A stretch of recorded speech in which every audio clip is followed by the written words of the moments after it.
The first few notes were like poison darts in the air, sharp and sickeningly sweet. I knew that song. I knew it in my bones, in the deepest, most scarred part of my memory. He was playing it. The DJ was actually playing Buttercup Dreams at my wedding. My eyes shot across the ballroom, past the smiling, confused faces of my friends and family, and landed on her. My sister, Clara. She stood near the towering white cake, a champagne flute held high in a silent, mocking toast just for me. The smile on her face was not one of sisterly love. It was the smile of a hunter who had just watched her prey walk right into a trap. But she didn't know one thing. I wasn't the prey. Not anymore. I had built the trap myself. My name is June Erickson. I'm 28 years old, and this was supposed to be the happiest day of my life. The day I married Liam, the man who saw me, the real me, not the shadow my sister tried to turn me into. Growing up in Dayton, Ohio, Clara was the sun everyone orbited. She was the prom queen, the valedictorian, the one with the perfect hair and the effortless charm. I was just June, her quiet, younger sister. But behind closed doors, her sunshine turned into a cold, calculating darkness. She took pleasure in my pain, finding small, cruel ways to remind me that this world was her stage, and I was just a background character.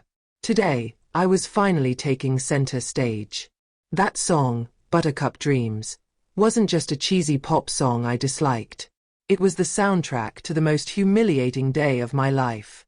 It was our senior prom.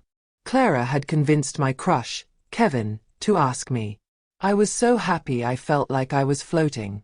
Then, during the slow dance, as that very song played, he leaned in to whisper in my ear. He didn't say sweet things. He told me, loud enough for everyone around us to hear, that Clara had paid him $50 as a joke. That I was a pity date. Laughter erupted around me. I ran out, mascara streaming down my face, with the sound of that song and their mockery chasing me all the way home. Now, at my own wedding, that same song filled the air. My new husband, Liam, squeezed my hand under the table, his face a mask of confusion and anger. He knew the story. He knew what that song did to me. My parents looked horrified, glancing between me and Clara, who was now basking in the awkward silence that had fallen over the guests. She was drinking in my pain like it was the finest wine. She expected tears.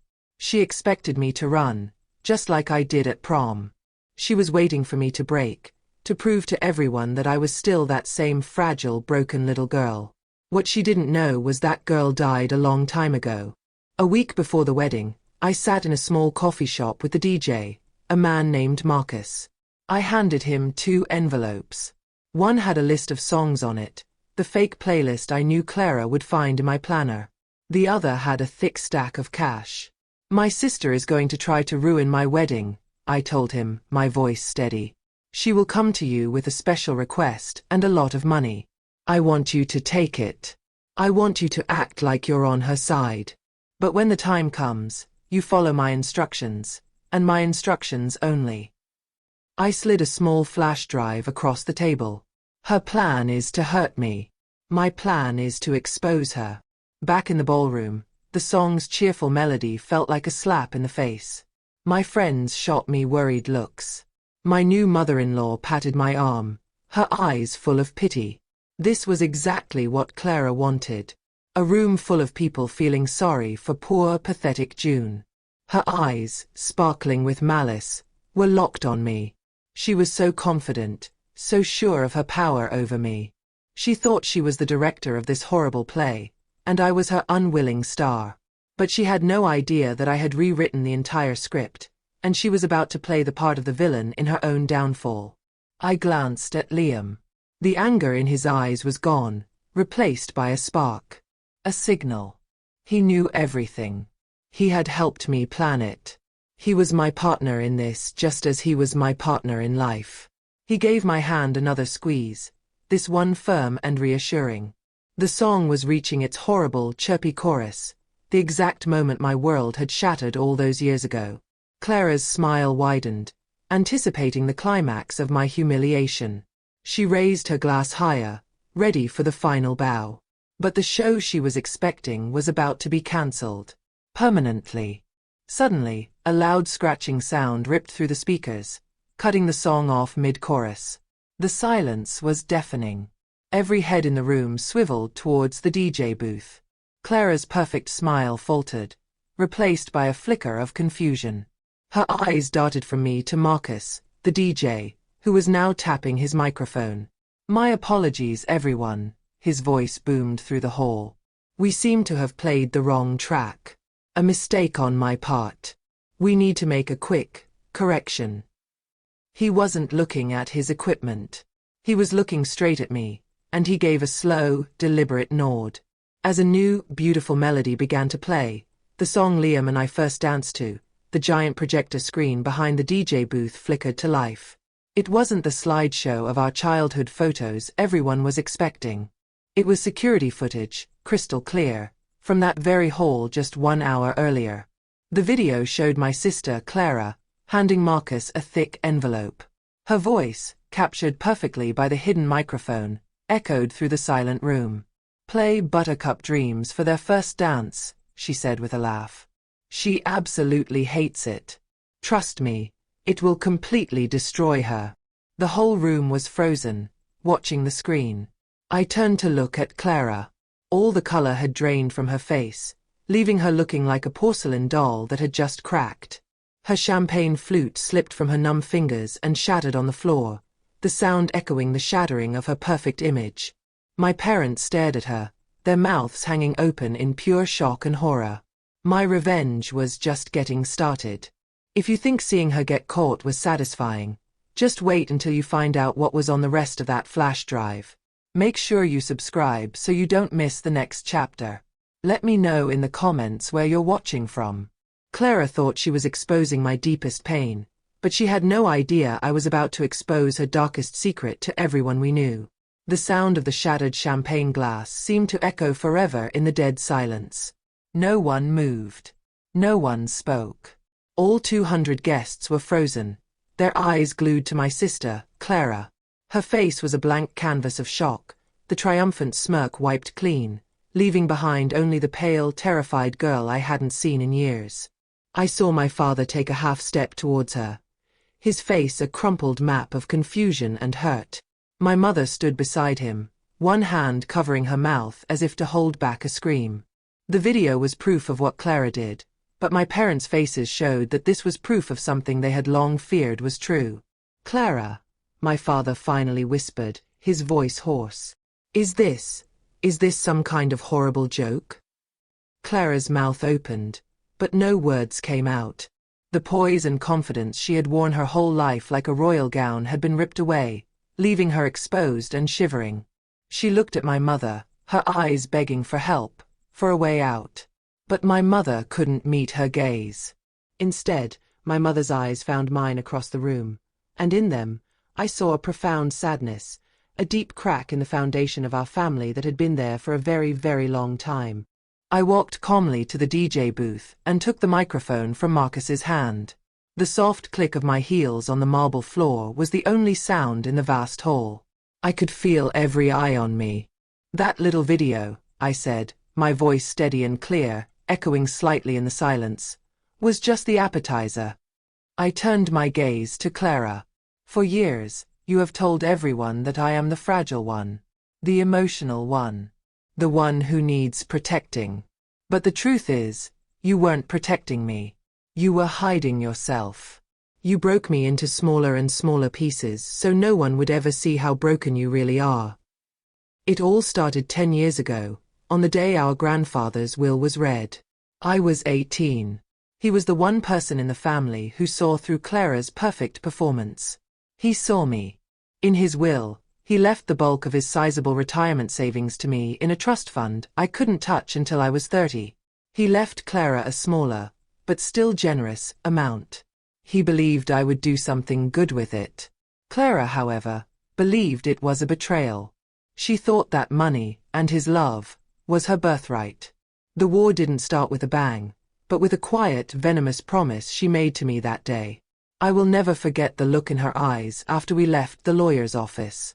She cornered me in the parking lot, Her face twisted into a mask of pure hatred. "He was old," she hissed, her voice low and dangerous. "You twisted his mind against me. That money is mine, and you will never enjoy a penny of it. I will spend the rest of my life making you so miserable, you'll wish you had never been born." From that day on, her small torments became a cruel, calculated campaign. Every failure, every heartbreak, every moment of doubt I ever had, I would later find her fingerprints all over it. Back at the wedding, I raised a small remote I had been holding in my hand and pointed it at the screen. "You see," I said to our captive audience, "this was never just about a song. Clara didn't just want to ruin my wedding, she wanted to ruin my future with Liam. She wanted him to see me as unstable, unworthy. All because of a secret our grandfather told me right before he died. A secret about why he was giving me the money. He knew something about Clara that no one else did." The guests leaned forward, a collective, silent gasp rippling through the room. The screen flickered again. This time, it wasn't a video. It was a scanned bank statement. My bank statement. From the trust fund. It showed a history of withdrawals, stretching back almost a decade. Thousands of dollars pulled out every single month. The total was staggering. The entire inheritance, the nest egg for my future, was almost completely gone. The money I thought was safely locked away, growing for my future, had been systematically drained. I had only found out by accident 3 months ago when the bank sent a letter to my new address by mistake. I looked directly at my parents. My father, a man who prided himself on honesty and integrity, looked like he was going to be sick.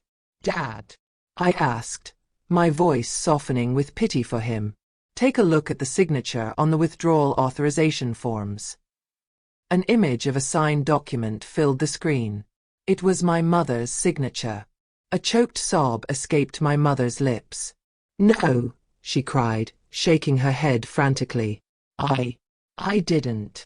My father turned to her, his face pale with disbelief. "Barbara, what is this? What have you done?" Suddenly, a strange high-pitched laugh cut through the tension. It was Clara. "Oh, go on, Mom," she sneered, her eyes gleaming with a wild, desperate light. "Tell them. Tell Dad and your perfect little June why you signed those papers. Tell them who you were secretly giving all that money to for the last 10 years. My mother was weeping uncontrollably now, her body shaking. This was a twist I hadn't seen coming. I knew the money was gone, and I suspected Clara had forged the signatures. But my mother. Why? My carefully laid plan was spinning out of my control, revealing a rot in my family that was deeper than I ever imagined.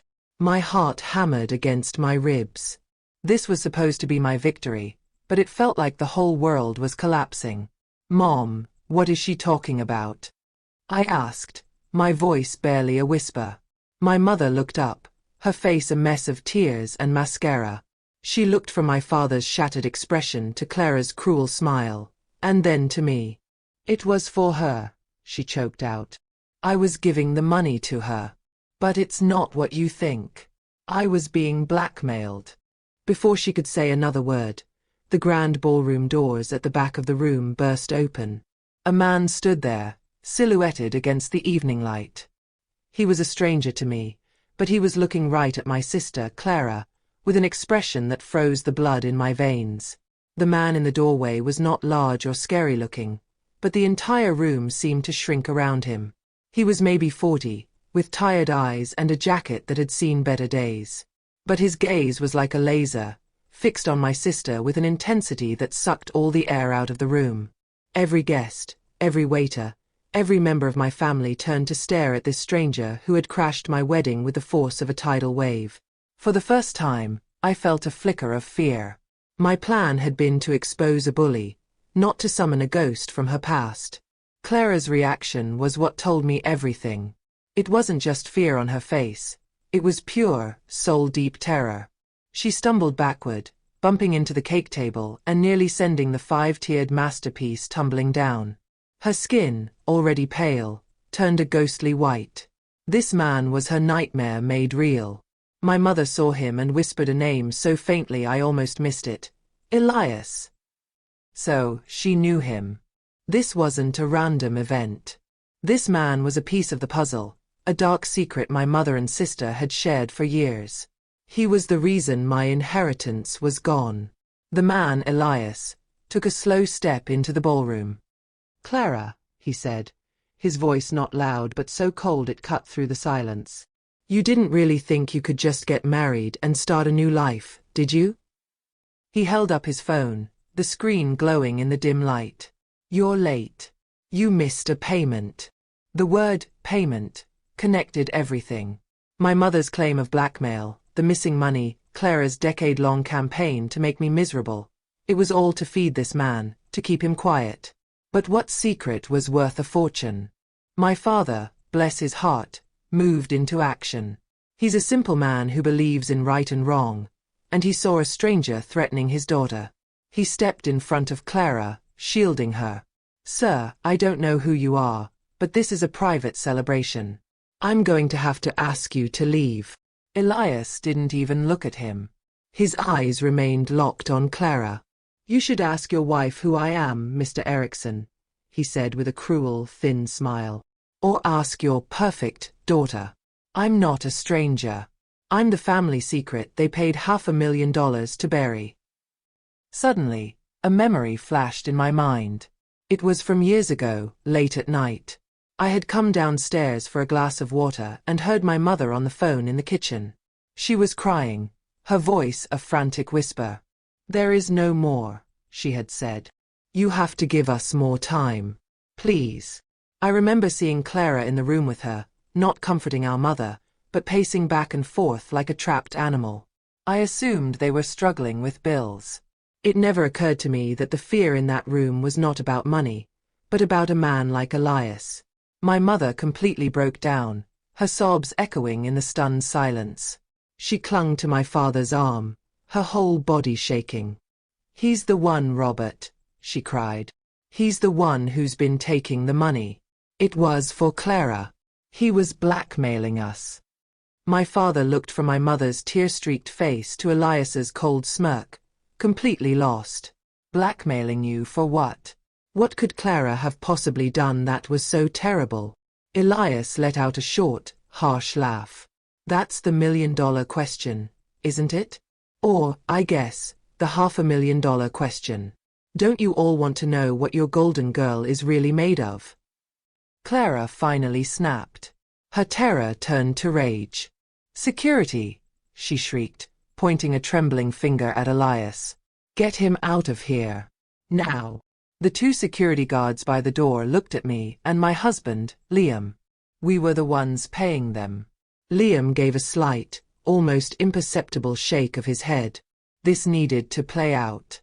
Clara's eyes darted around the room, finding no help.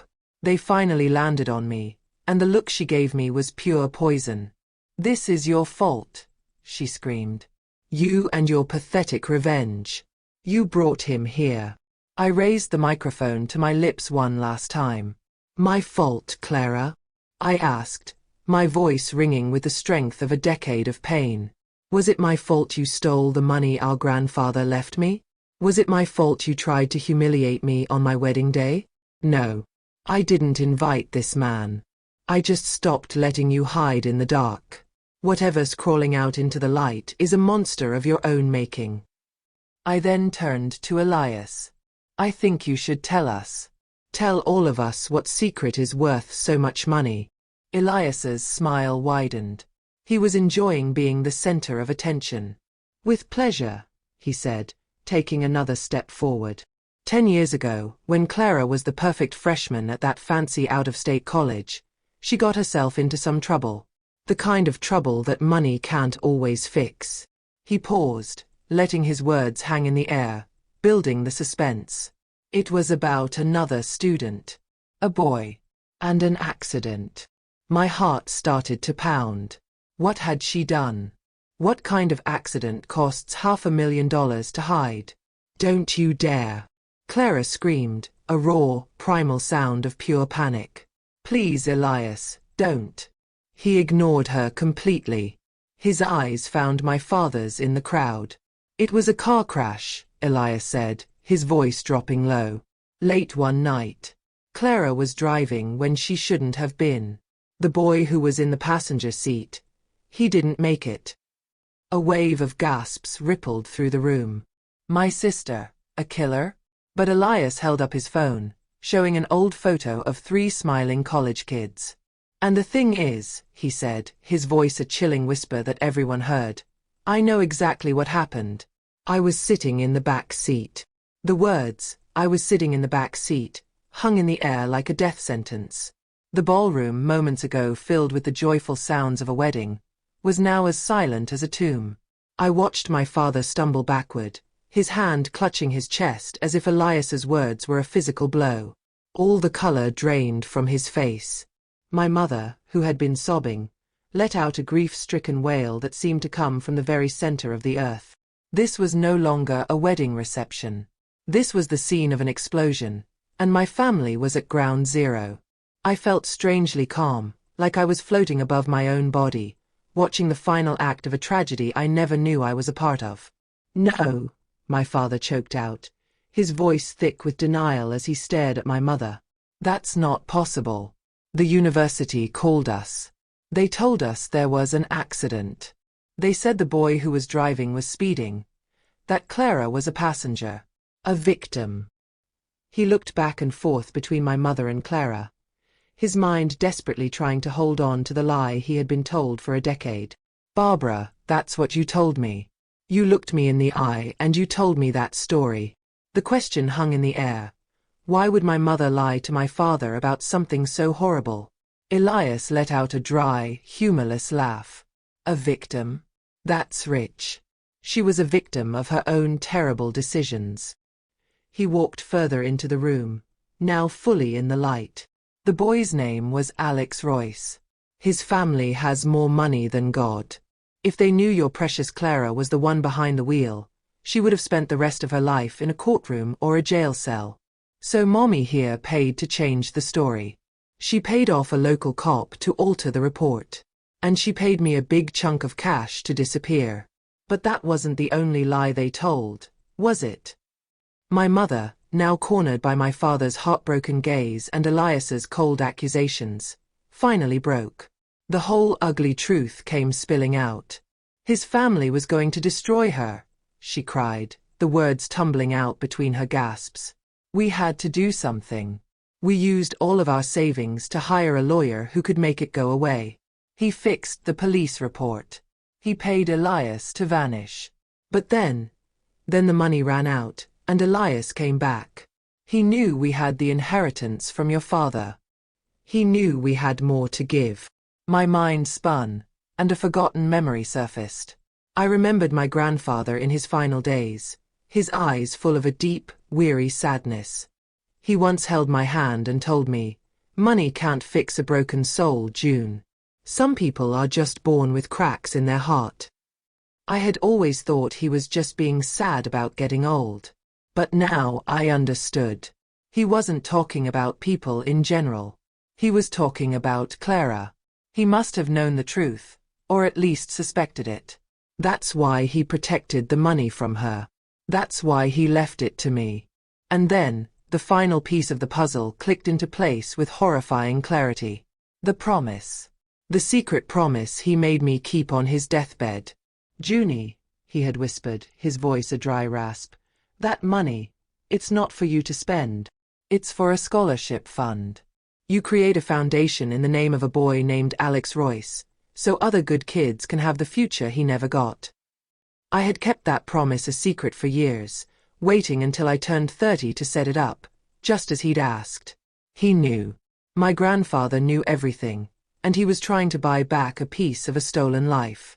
A new kind of rage, cold and pure, washed over me. This was no longer about my pain. It was about justice. I looked at my mother and sister, their faces streaked with tears of self-pity. "The money," I said, my voice dangerously quiet. "Granddad's money was for a scholarship. In Alex Royce's name." My mother's eyes widened in shock. "You were stealing from a dead boy's memorial fund," I continued. You were using blood money to cover up the original crime. For the first time, Clara looked at me with something other than hatred. She looked at me with fear. Elias seemed to realize his monthly payments were officially over. He decided it was time to drop his final bomb. The money was nice, but I'm tired of looking over my shoulder, he announced. He reached into his jacket pocket and pulled out a small black USB flash drive, holding it up for everyone to see. Police reports can be buried. Memories can be questioned. But a video is forever. My heart stopped. What video could possibly exist after all this time? No! Clara shrieked, lunging towards him with a sudden burst of energy. You promised me you deleted it. You promised. Before she could reach him, my husband Liam and a security guard caught her, holding her back as she thrashed and fought like a cornered animal. Elias chuckled. Delete it. Oh, Clara. You should never trust a man you're paying to be a professional liar. This was my insurance. He looked around at the stunned room. It's the dashcam footage. From inside the car. From the night of the crash. My knees felt weak. Dashcam footage. Evidence that had been hidden for 10 years. The key to the entire lie was on that tiny piece of plastic. What's on the video, Elias? I whispered, though I wasn't sure I wanted to know the answer. Elias dangled the drive from his fingers, letting it twist in the light. He looked at Clara, who had gone limp in the guard's arms, her fight replaced by utter despair. Then his cold eyes met mine. It shows everything, he said slowly. It shows her driving. It shows the crash. But most importantly, it shows what she did in the 30 seconds right after, while Alex Royce was still alive and begging for help. The 6 words Elias spoke landed with no sound, but they shattered the world. While Alex was still alive and begging for help. The air in the ballroom grew thick and heavy, charged with a new, more profound horror. This was beyond a tragic accident. This was something else. I watched my father physically recoil, his face a mask of agony as he processed the implication. My sister Clara, who had been a screaming, fighting animal moments before, was now just a hollowed-out shell, curled on the floor. What could a person possibly do in 30 seconds that was worse than causing a fatal crash? Elias dangled the USB drive from his fingers like a key. He looked at my father, then at the wealthy guests, and then his eyes settled on me. The Royce family would pay a fortune for this, he said calmly. But I'm not a cruel man. I just want what I was promised. He then locked his gaze on me, offering me the terrible power of a queen. But this is your party, June. Your stage. So, you decide. Do we all watch the video right now? Or do we just call the police and let them be the first to see it? He was making me the judge, jury, and executioner of my own sister's life. Before I could even think, my mother scrambled across the floor and grabbed the hem of my white wedding gown. She knelt before me, a desperate, broken woman. June, I am begging you, she wept, her tears soaking into the silk. I know what I did was a sin. I stole from you. I lied to everyone. But she is your sister. Your blood. Whatever is on that video, it will be the end of her. Please, have mercy. Even now, her first instinct was to shield Clara. Her terror was so complete, so absolute, that I knew the video showed more than just a terrible mistake. It showed a terrible choice. I looked down at the woman who raised me, then at the sister who tormented me, and at the father whose heart was breaking right in front of my eyes. A part of me wanted to scream for it all to stop. To call the police, hand them the evidence, and walk away from the wreckage of my family forever. But the little girl inside me, the one who spent her life wondering why her sister was so cruel, needed to know. I had to see it. I had to understand the darkness that I had lived alongside my entire life. This was no longer about revenge. This was about truth. My mind raced, and a long-forgotten memory surfaced. Clara, coming home from college a week after the accident. She had a broken arm, but she also had a deep, angry scratch down her cheek. When I'd asked what happened, Her eyes had filled with fire. I fell, she'd snapped. Just drop it. I also remembered she got a brand new phone right after, claiming her old one was lost in the crash. The scratch. The phone. Were these small, meaningless details actually pieces of that terrible 30-second puzzle? I gently pulled my dress from my mother's grasp and stood up straight. I looked across the room and found my husband, Liam. He met my gaze, his expression firm and supportive. He trusted me. He knew I had to see this through. I turned to Marcus, the DJ, who stood at his booth like a soldier awaiting orders. "Do you have a laptop?"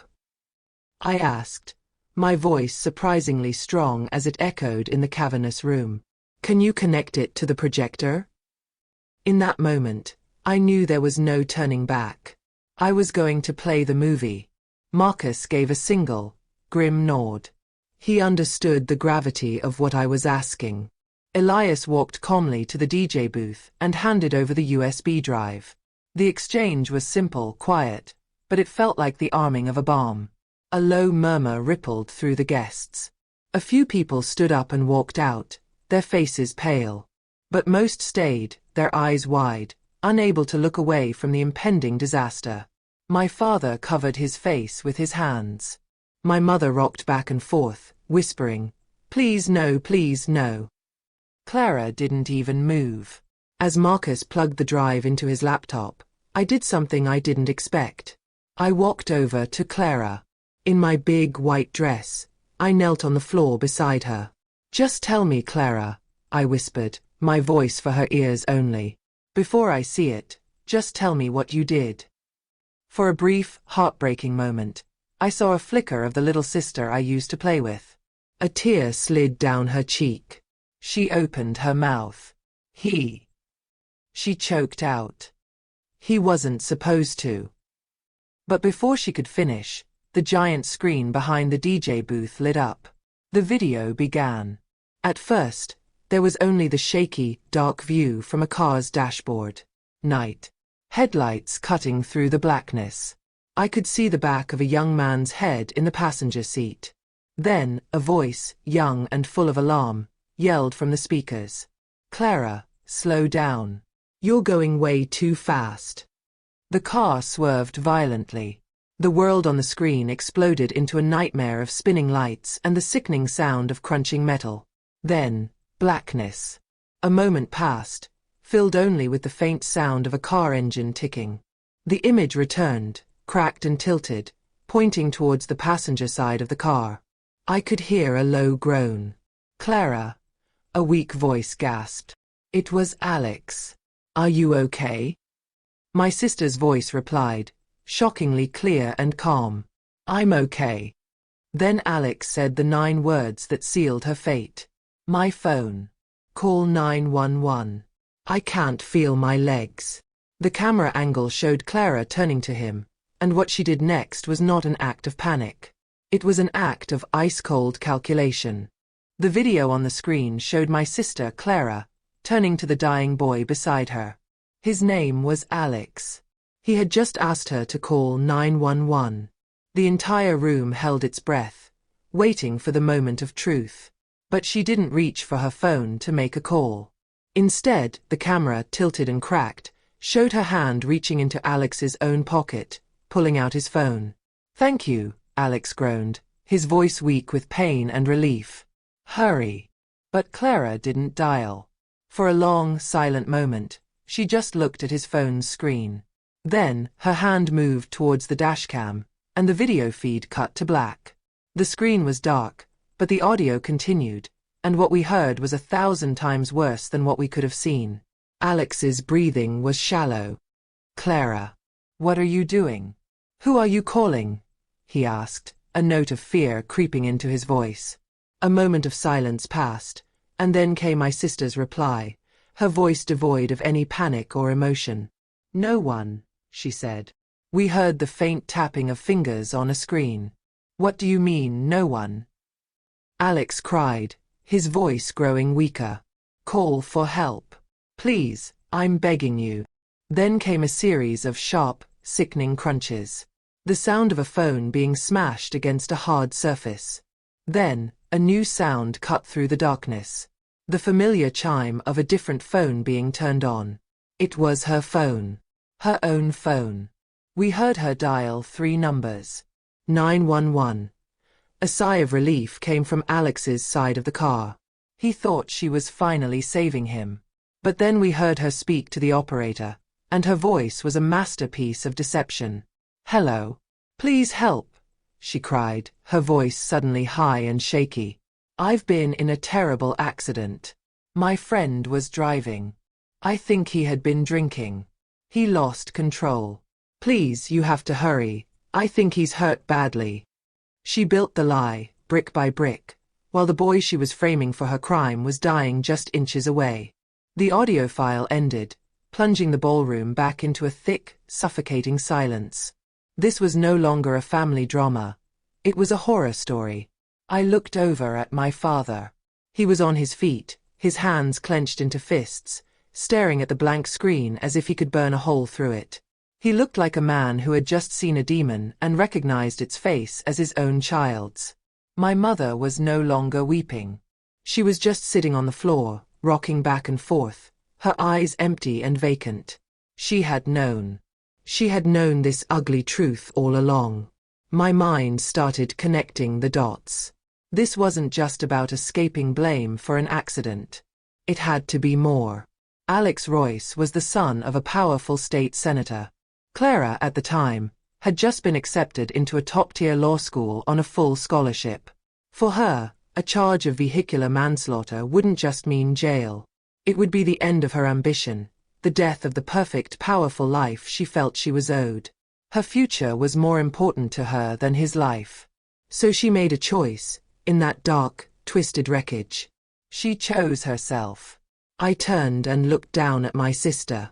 The emptiness in her eyes was terrifying. "You let him die," I said, the words heavy and real. "He was alive, and you let him die to protect your career." For the first time, she looked up at me without any hatred. "It wasn't like that," she whispered, her voice raspy. "He was on his phone. He was showing me a picture and he grabbed the wheel. He caused the crash.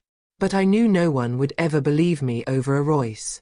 It was my word against theirs. I had to do it. I had no choice." She was admitting what she did, but was she still lying about why? Elias, the blackmailer, stepped forward from the shadows, his face etched with disgust. "No choice," he spat. "I was in the back seat, remember? He was begging you to slow down. You were speeding to show off." He looked around at the silent guests, his jury. After the crash, I woke up and saw her smashing his phone. She told me to stay quiet, that her family would pay me enough money to disappear and start over. I was a poor kid. It was my only way out. It was my word against the story her family was about to buy. My father finally moved. He walked like an old man, each step heavy with grief. He didn't go to Clara. He walked to my mother and looked down at her. His voice was quiet, but it cut through the room. "You knew," he said. "It wasn't a question. You knew she didn't just lie about who was driving. You knew she let that boy die." My mother could only nod, her body collapsing in on itself with silent, racking sobs. My father watched her for a long moment. "The woman I spent my life with would never have done this," he said softly. "I don't know who you are anymore." Then, my father turned and walked towards the grand doors of the ballroom. He didn't look back. He walked out on my mother, on Clara, on the wedding, and on the life we once had. As the doors swung shut behind him, sealing our family's fate, 2 uniformed police officers walked in. Elias must have called them before he even made his entrance. The web of lies was finally unraveling for the whole world to see. The 2 officers walked calmly toward our broken circle. "We received an anonymous tip," one of them said, his eyes taking in the scene, "about new evidence in the 10-year-old Alex Royce case." He looked at Elias, who nodded grimly, then at Clara, who was now being helped to her feet by Liam. The officer then turned to me. "But on our way here, we got a second call. From Senator Royce's attorney. He said another witness has finally decided to come forward. Someone else who was in the car that night. Elias and I exchanged a confused look. If he was the first witness, who on earth was the second? A second witness? The words made no sense. I looked at Elias, the man who had lived with this secret for 10 years. His face was a mask of pure confusion. He was the only other person in the car. The police officer saw our expressions and clarified, his voice calm and professional. This witness wasn't in the car with them, he said. They were at the scene of the crash. They saw everything, right after it happened, before any emergency services arrived. A new chill crept down my spine. Another person had been there on that dark, lonely road. Another ghost from that horrible night. Senator Royce is on his way here now, the officer continued. He's with the witness. The name Royce echoed in the silent ballroom. This was no longer just about my family falling apart. My simple personal quest for revenge had torn a hole in a much larger, more dangerous story. A story involving one of the most powerful political families in the state. For the first time, I felt a knot of true fear tighten in my stomach. Had I unleashed something that I couldn't control? A monster far bigger and more dangerous than my sister? Clara seemed to reboot at the mention of the senator's name. A fresh wave of terror, different from anything she'd shown before, washed over her. She turned to me, grabbing my arm, her grip surprisingly strong. "June, you have to stop this," she pleaded, her voice a raw, desperate whisper. "You have no idea what you've done." His father. Senator Royce. He won't just want justice for Alex. He will want to burn everything and everyone to the ground. He'll want destruction. What did she mean? What more could there possibly be to this awful story? A forgotten warning from my grandfather echoed in my mind. It was a few years after the accident. Clara had landed a very impressive internship at a powerful law firm, an opportunity that seemed too good to be true. My grandfather had been quiet and angry for days. "Some people make deals with devils to get ahead, June," he had told me one afternoon. "But you have to remember, devils always come back to collect their payment." At the time, I thought he was just being critical of Clara's ambition. Now I wondered if he had meant it literally. The ballroom doors swung open once more. This time, it was not one person, but a small group. A tall, gray-haired man with an unsmiling, powerful face stood in the center. Senator Royce. The air around him felt cold, heavy with a decade of unspoken grief and rage. He didn't even glance at Clara or my mother. His piercing eyes, full of a pain I could not imagine, found mine. Standing beside him was a nervous-looking woman in her late 20s. This had to be the witness. The ghost from the roadside. The senator gave the woman a slight nod. She stepped forward, her hands trembling. "My name is Lena," she said, her voice shaky but clear. "I was a student at the university. I had a late shift at the campus library and I was driving home. I saw the car. It was going too fast." She took a deep breath, her eyes locking onto Clara. "I saw it swerve and crash. I pulled my car over to help. I saw her. I saw her get out of the driver's side door. And I heard the boy inside asking for help." Lena's voice grew stronger, fueled by 10 years of silence. "I ran back to my car to grab my phone and call 911, she said. As I was dialing, I looked back at the wreck. She wasn't trying to help him. She was standing by the door, looking at her own phone. The screen lit up her face. She was texting someone." The word texting hung in the air, a final confirmation of Clara's ice-cold heart. "Then," Lena whispered, "another car pulled up. A black car. A man in a dark suit got out. He spoke to her, and then he saw me. He saw me watching them." Senator Royce spoke for the first time, his voice a low, controlled rumble that vibrated with fury. He was staring directly at my mother. "That man," he said, "was my chief of staff. The man I trusted like a brother for 20 years. Lena here called my office the next day, trying to do the right thing. But he got to her first. He threatened her into silence. Then he came to my wife and me with a story, a lie. He told us our son had been drinking and driving. He advised us to bury the story to protect our family's name. And just like that, the final, most twisted piece of the puzzle slammed into place. The lawyer my mother had hired. It was him, wasn't it, Mom? I asked, the horror of it all making me feel sick. The senator's chief of staff. You didn't find him. He found you. My mother, defeated, could only nod. He said he could make it all go away, she whimpered. But there was a price. Clara had to work for him. She had to be his spy inside every law firm she worked at. She fed him information. Secrets. Senator Royce looked at Clara with an expression of pure, undiluted hatred. My son's autopsy was clean. There was no alcohol.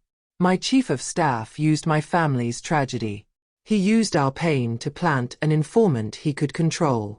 He buried the evidence of your daughter's crime, not to protect her, but to own her. The senator turned to the police officers.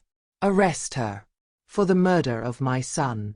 But as an officer stepped forward to handcuff her, Clara did something no one expected. She looked the powerful senator right in the eye. You can't, she said, her voice suddenly calm and steady. Because your chief of staff didn't just bury evidence for me.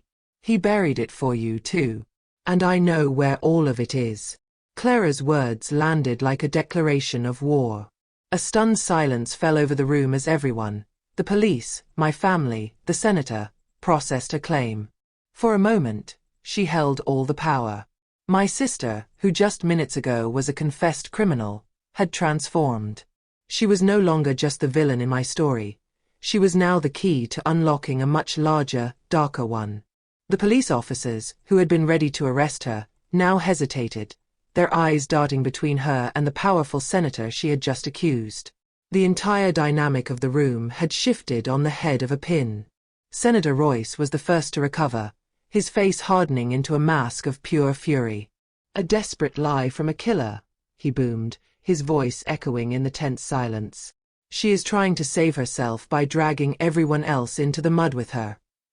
But even as he said it, I saw a flicker of something behind his eyes. It wasn't just anger. It was the cold, calculating look of a man weighing his options. The lead police officer turned to Clara, his expression cautious. What kind of evidence are you talking about, ma'am? This was her moment, her one and only move. His name is Marcus Thorne. The senator's chief of staff, Clara said, her voice now steady and precise, like she was in a courtroom. For 10 years, I did his dirty work. I didn't just give him information. I helped him organize it. He keeps a digital ledger of every problem he has ever fixed for the senator. Financial scandals, illegal campaign donations. She paused, letting her next words land with maximum impact. And other accidents. The implication was horrifying. Was Alex's death not the first? I stood there, clutching my new husband's hand, feeling the last remnants of my wedding day dissolve into a surreal political thriller. My simple plan was to expose my sister's cruelty. I had never imagined it would lead to this, a standoff that could topple one of the most powerful men in the country. Liam squeezed my hand, a silent message of support that anchored me in the swirling chaos. This had all started because I wanted a life free of Clara's shadow, but her shadow was now threatening to swallow everything. A memory suddenly clicked in my mind. A few years ago, I was at Clara's expensive city apartment. I'd cut my finger and went searching for a bandage in her bathroom. Behind a stack of towels in her linen closet, I saw it, a small, black, digital safe embedded in the wall. When I asked her about it, she became defensive and angry, telling me to stay out of her things. I had assumed it was for jewelry or cash. Now, I knew with chilling certainty, I had been standing just inches away from the very secrets she was talking about. Clara looked the police officer dead in the eye. The ledger is on an encrypted hard drive. I am the only person on Earth who has the password, she stated. I will give you that drive. I will testify against Thorne. I will testify against the senator. But in return, I want a deal. Senator Royce let out a roar of outrage. A deal? You want to offer this murderer a deal? The officer held up a hand to silence him, his focus entirely on my sister. What kind of deal are you proposing, Ms. Erickson? He asked. Full immunity, Clara said, the words sharp and clean. For my role in the death of Alex Royce and for every act of corporate espionage I committed for Marcus Thorne. The audacity of her demand was breathtaking. She was offering to trade a lifetime of corruption for a get-out-of-jail-free card for her most monstrous sin. She was trying to wash the blood off her hands using the dirty secrets of other people. She was offering to sell her soul, and the souls of a dozen others, to save herself. I couldn't stay silent. I stepped forward, my voice trembling with a rage that burned hotter than any revenge. Immunity. I cried, looking at the officer. You can't be serious. She admitted she let a boy die. She listened to him beg for help while she smashed his phone to pieces. Our family was torn apart to feed her lies. And you're just going to let her walk away like none of it ever happened. The injustice of it all felt like a physical weight, threatening to crush me. The police officer looked torn, caught in an impossible situation. He turned to Senator Royce. Senator, this is an extraordinary circumstance. The district attorney's office would need to approve this, but if what she says is true, this could expose corruption at the highest levels. He was asking for permission. He was leaving the final terrible choice in the hands of the man whose son's death had started it all. Would the senator choose justice for his son, or would he choose to protect himself? Senator Royce stood in silence for what felt like an eternity. He stared at Clara with an expression of pure, agonizing hatred. His legacy, his career, and the memory of his son were all hanging in the balance. Finally, he let out a slow, ragged breath, and the fight seemed to drain out of him. He gave the officer a short, sharp nod. Do what you have to do, he growled. It was a surrender. The officer turned to Clara. All right, Ms. Erickson. Let's discuss the terms of this deal. But just then, Elias, the blackmailer, spoke for the first time in nearly an hour. There's one more thing, he said, his eyes fixed on Clara. The ledger won't tell you the most important part. It won't tell you why she agreed to the deal so easily. Ask her what Marcus Thorne did for her 1 week before the crash. Elias's question changed the air in the room. It was no longer about legal deals and political scandals. It felt personal again, digging deeper into a past I knew nothing about. Ask her what Marcus Thorne did for her 1 week before the crash. Every eye in the room swiveled to my sister. Clara, who had just been coolly negotiating the terms of her freedom, seemed to shrink. Her composure shattered, replaced by a raw, primal fear. This was the one secret she had guarded above all others. This was the real beginning of her story. The police officer took a step toward her. Ms. Erickson? What is he talking about? Clara wrapped her arms around her waist, a gesture so defensive it was almost childlike. It's not relevant, she stammered, shaking her head. It has nothing to do with Alex Royce. But Elias let out a short, harsh laugh. Not relevant. It's the only thing that's relevant, Clara. It's why Thorne had you in his pocket before you ever got behind the wheel of that car. Tell them, he threatened, his voice low, or I will. Clara's eyes darted around the room, searching for an escape that didn't exist. Her gaze met mine, and in that moment, I saw past the monster.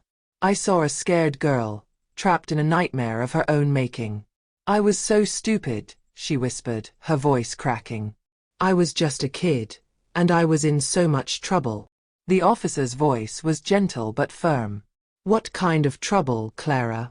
The question hung in the air, a final, heavy key waiting to be turned. What secret could be so terrible that it made everything that came after seem like the only way out? She took a shaky breath and the final confession began, the words tumbling out in a broken rush. I was a sophomore in college, she said, staring at a spot on the floor. I wanted to get into a good law school more than anything. I started seeing one of my professors. He was powerful, well-connected, and married. A few of the remaining guests gasped. It was a sordid, common story, but I knew, deep down, that this was only the beginning. There was a darkness here that went far beyond a simple affair. He promised me the world, Clara continued, her voice trembling with the memory. A perfect GPA, a letter of recommendation that would open any door, a future. And I was foolish enough to believe him. But when I tried to end it, he changed. He threatened me. He said he would destroy my life, tell the university that I was the one who pursued him, that I was blackmailing him. He had all the power, and I was just a student. I was trapped, and I was terrified. For the first time, I felt a flicker of something other than hatred for her. I felt a sliver of pity. One night, she whispered, her voice now so quiet we had to strain to hear. He came to my dorm room. He had been drinking. He wouldn't leave. He started screaming at me, and then he grabbed me. She choked back a sob, and the sound was raw and real. I pushed him away, as hard as I could. He stumbled backward. He tripped. And he hit his head on the corner of my desk. She paused, the memory playing across her face. He just fell. He didn't get up. He wasn't breathing. I had killed him. The room was utterly still. My sister, the architect of so much calculated cruelty, had killed someone else. By accident. I panicked, she said, her voice a ghost of itself. His phone was on the floor. I picked it up, scrolling through his contacts, looking for anyone, any name that might help. I found a number saved only as the fixer. My hands were shaking so badly I could barely dial.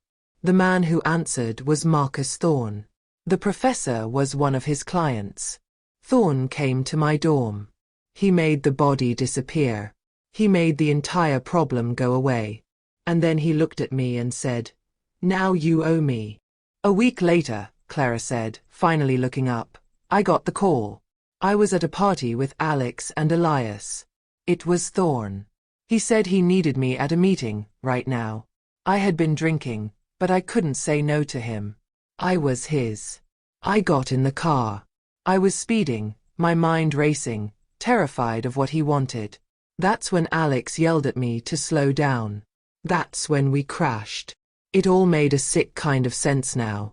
The crash wasn't the first domino. It was the last in a line that had started a week before. I finally understood the whole, twisted picture. When Clara crashed that car, she wasn't just a drunk driver trying to avoid the police. She was a girl who was already owned by a monster, desperately trying to keep him from finding out she had messed up again. In her wrecked car, with a boy dying beside her, she saw only two paths. One led to the police, which would unravel the crash, the drinking, her meeting with Thorne, and eventually, the body of the dead professor. The other path was another lie. A lie that would put her deeper into Thorne's debt, but would keep her first, darkest secret buried forever. The entire truth was finally out, laid bare on the floor of my ruined wedding. It was a story of ambition, fear, and one terrible choice after another. The deal for immunity seemed impossible now. How could the law forgive one death when it was tied to another? The officer opened his mouth to speak, his face a mask of conflict. But before he could say a word, my mother, who had been a silent, broken statue for what felt like hours, slowly got to her feet. Her voice was shaking, but it was clear and loud. "There is one more lie," she announced to the stunned room. "And this one is mine." All eyes in the silent, broken ballroom turned to my mother. She stood there, a small, fragile woman who had just confessed to a decade of theft and deceit. What other lie could there possibly be? She didn't look at the police officers or the powerful senator.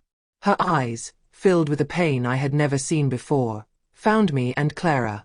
"The professor," she said, her voice shaking but clear.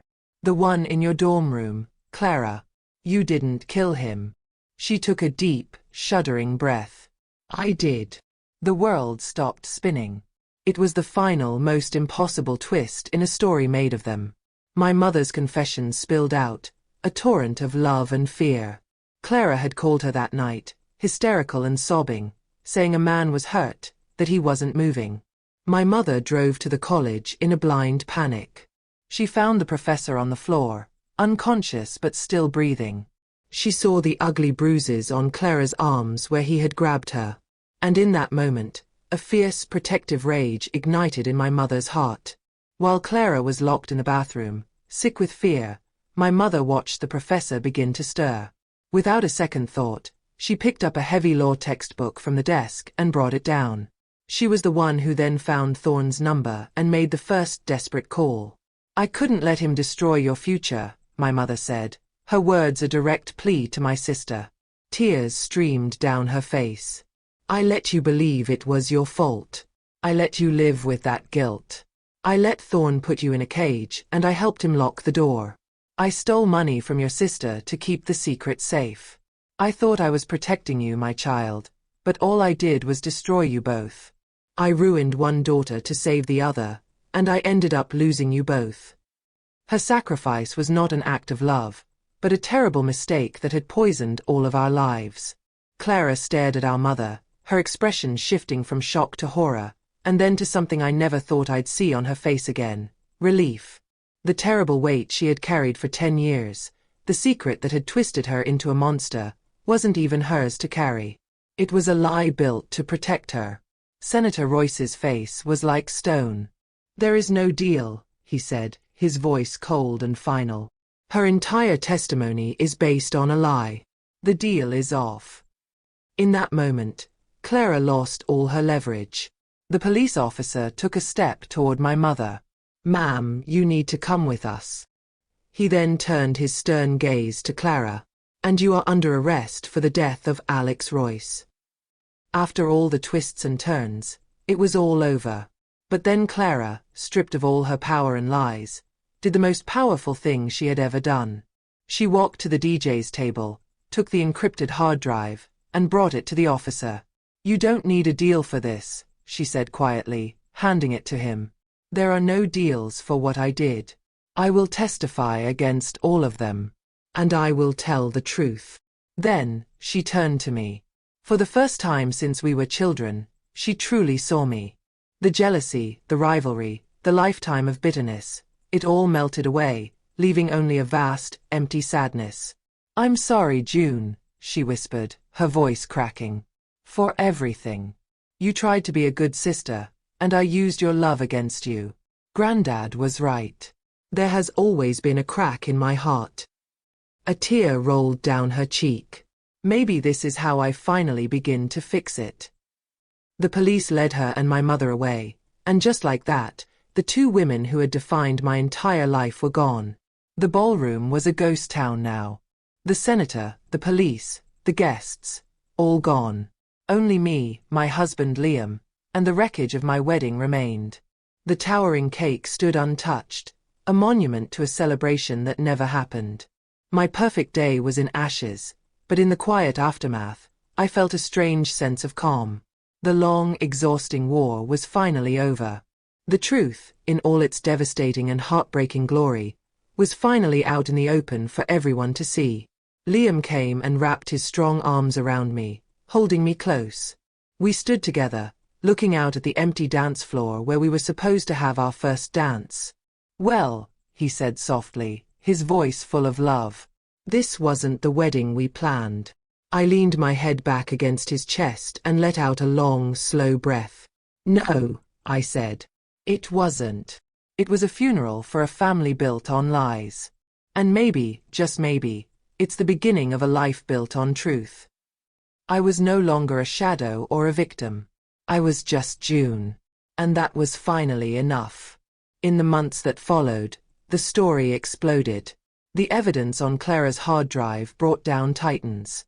Marcus Thorne and Senator Royce were arrested, their careers and reputations destroyed forever.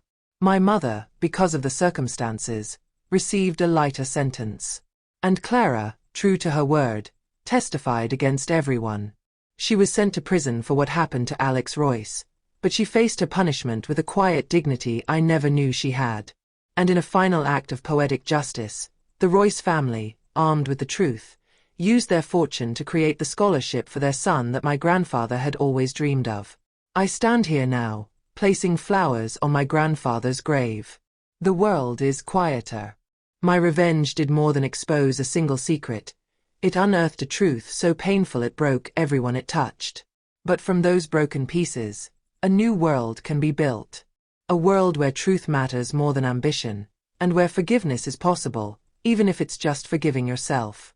My name is June Erickson, and this is the story of how my wedding ended my family, but finally set me free. If our story has touched you, please hit the like button, share it with others, and subscribe for more stories that explore the hard truths we all carry.